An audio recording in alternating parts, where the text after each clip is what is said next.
संघर्ष की सच्ची कहानी प्राचीन समय की बात है। एक शहर में एक व्यक्ति रहता था जिसका नाम चंदन था। वह अपनी पत्नी और दो लड़का और दो लड़की के साथ रहता था और वह किसी छोटे मोटे प्लॉट में काम किया करता था। चंदन और उसकी पत्नी खुशी खुशी अपना जीवन व्यतीत कर रहे थे। समय का चक्र बीत रहा था और उनके लड़का लड़की बड़े होते जा रहे थे। जब उसकी बड़ी बेटी कक्षा 5 में पढ़ रही थी, तभी एक दिन स्कूल की छुट्टी के समय जब वह लड़कियां सीढ़ियों से नीचे उतर रही थीं, तभी पीछे से किसी लड़के से धक्का लगाने पर वह सीढ़ी से नीचे गिर गई, जिसके कारण उसके पैर में चोट आई। जब लड़की घर पर लंगड़ाती हुई आई तो उसके पिता ने पूछा क्या हुआ। तभी लड़की ने उन्हें पूरी बात बताई। पिता ने सोचा छोटी मोटी चोट है और यह सोचकर उसने अपनी बेटी से कहा कि इसे गर्म पानी में सेक लो, ठीक हो जाएगा। कुछ दिन बीतने के बाद लड़की का पैर फूलने लगा और उसे चलने में दिक्कत होने लगी। तभी उसके पिता ने कुछ लोगों की बातें सुनकर किसी एक ओझा को ले आए, जबकि उसे कुछ नहीं आता था और वह पैर ठीक नहीं कर पाया। कुछ समय बीतने के बाद जब उसकी लड़की की हालत और ज़्यादा खराब होती जा रही थी, तब एक दिन जब उसके पिता अकेले कहीं बैठे हुए थे तो वह मन ही मन सोच रहे थे कि क्या करें। तभी सोचते सोचते उनके दिमाग में आया क्यों ना डॉक्टर से दिखाया जाए। तभी दूसरे दिन वह अपनी लड़की को लेकर वहीं पास के अस्पताल में जाते हैं।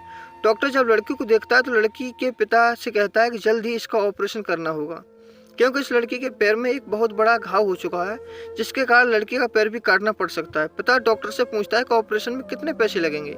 तभी डॉक्टर कहता है 40,000 रुपये।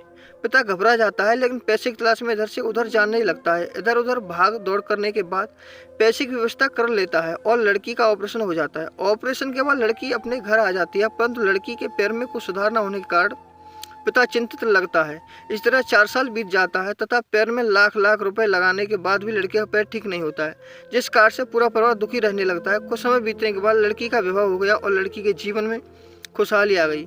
पिता सोचता है कि अब सब कुछ ठीक हो जाएगा, संघर्षों का दौर खत्म हो गया, परंतु किस्मत को कुछ और ही मंजूर था। एक दिन जब वह बाजार जा रहा था तभी पीछे से किसी ट्रक ने द्वारा उसका एक्सीडेंट हो गया, जिसके कारण उसके सर में गंभीर चोट आई। चंदन 1 महीने तक बिस्तर पर ही रहा। 1 महीने के बाद होने पर वह सोचा कि अब सब कुछ ठीक हो जाएगा। तभी उसकी पत्नी का स्वास्थ्य खराब होने लगा और वह बीमार पड़ गई। यहाँ वहाँ छोटे डॉक्टरों को दिखाने के बाद तबीयत और बिगड़ गई, जिसके कारण उन्हें वाराणसी के BHU अस्पताल में ले जाना पड़ा। वहाँ जाकर पता चला कि उसकी पत्नी के पेट में गंभीर बीमारी हो गई है, परंतु चंदन को यह विश्वास था कि उसको पत्नी ठीक हो जाएगी और चंदन इसी विश्वास के साथ अपनी पत्नी को हमेशा वाराणसी के अस्पताल में ले जाने लगा। कुछ समय बीतने के बाद पत्नी की तबीयत में सुधार आने लगी। चंदन ने सोचा कि अब वह सब कुछ ठीक हो जाएगा। एक बार जब वह अपनी पत्नी को वाराणसी के अस्पताल में ले गया, डॉक्टर ने सभी रिपोर्टों को देखते हुए कहा सब कुछ ठीक है। चंदन बहुत ही खुश हुआ और अपनी पत्नी के साथ अपने शहर वापस आ गया। अगली सुबह सब कुछ ठीक था। चंदन का बड़ा और छोटा बेटा दोनों स्कूल गए और चंदन अपने काम पर चला गया। बड़ा बेटा स्कूल में सोच रहा था कि चलकर माँ से कुछ बातें करेंगे। तभी 11 बजे उसका मित्र आता है और कहता है कि तुम चलो, तुम्हारी माँ की तबीयत खराब हो गई है। बड़ा बेटा दौड़ता हुआ अपने घर की तरफ आता है। तब तक बहुत देर हो गई थी, उसकी माँ की मृत्यु हो चुकी थी। बेटा माँ को देखते ही फूट फूट कर रोने लगता है और वह अपनी माँ का अंतिम संस्कार करता है। 1 साल तक पूरा परिवार दुखी ही रहता है। कुछ समय बीतने के बाद दुखों के बादल छट जाते हैं और चंदन अपने लड़का लड़की के साथ सुखमय जीवन बिताने लगता है।